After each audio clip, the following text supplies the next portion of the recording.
This is PC747. I'll continue on with the basics of how to use your phone. Now, let's go ahead and talk about how to install an app. To do that, what you're going to need to do is find your Google Play Store. Now, depending on how you have your home screen set up, it may actually be in your screen, it could actually be in your app drawer, which is right here for me. It's a Play Store. Or for some people, it's in a widget, which that's actually where I have it, in a widget. So go ahead and click Play Store. It'll open up all your basic apps such as games.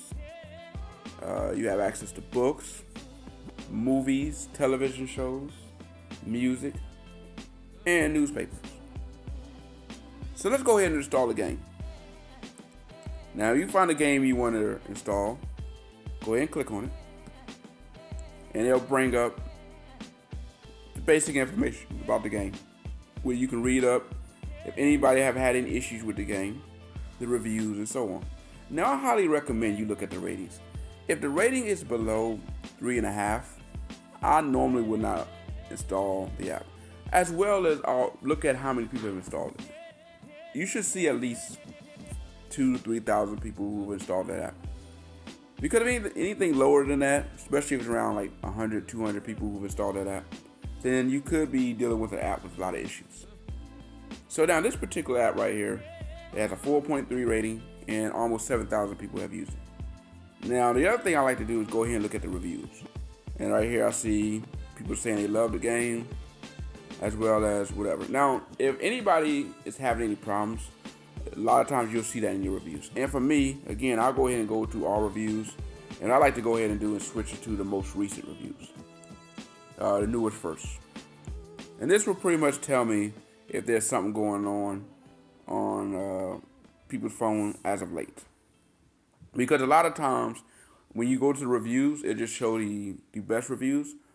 But if the app has been updated, you're not going to be able to see if there's any bugs unless you go ahead and go to the newest reviews first. And this will let you know if they're having problems with something. Like, for example, somebody who says, I have a Note 8 and I've been having this problem. And you see everybody with Note 8 is having the same problem. Well, you know the app is having problems on Note 8. So if you got a Note 8, beware. Now, this particular app right now, I'm not seeing the issue. So I'm going to go ahead and hit the back arrow right here. And I'm going to go ahead and install it. Now, when you're ready to install it, click install.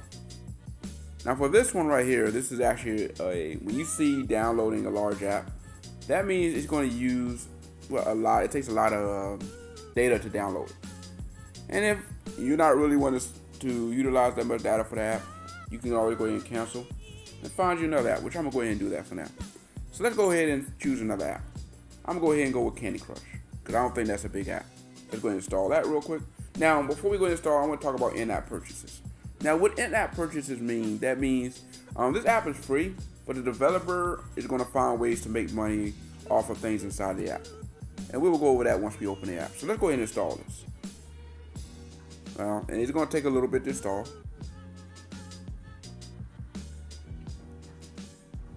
Now, once it installs, depending on how you have your phone set up, it may actually install to your home screen, or it may install to your app drawer. For me, I believe I actually adjusted so it will not install to my home screen. Now, if you're still on this screen, you go to open it there. But let's just say later on, you go do something else, and now you say, you know what, I want to go ahead and play with my app.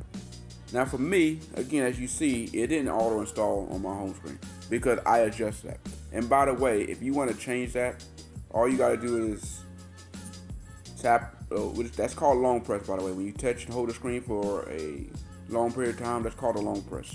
And it's going to bring up some settings. And for me, what I did, I went to home settings and I changed where it says add icon to home screen. If you want, every time when you install the app, for the auto add that to your home screen, check it on or click it on. For me, I don't like that, so I'm going to go ahead and leave it off. Now let's go ahead and go to our app that we installed, Candy Crush. Scroll down, find our app, and it's going to go ahead and go through the process of loading it and so on. Now, a lot of these apps require you to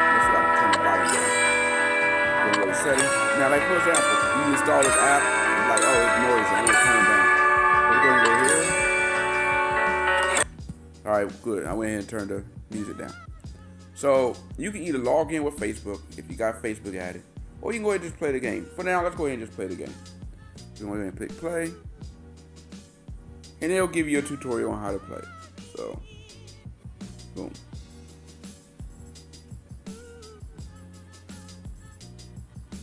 Now let's go ahead and go over in-app purchases real quick. So let's say you want to add something, or you want to. Like say right here, it says this booster is locked.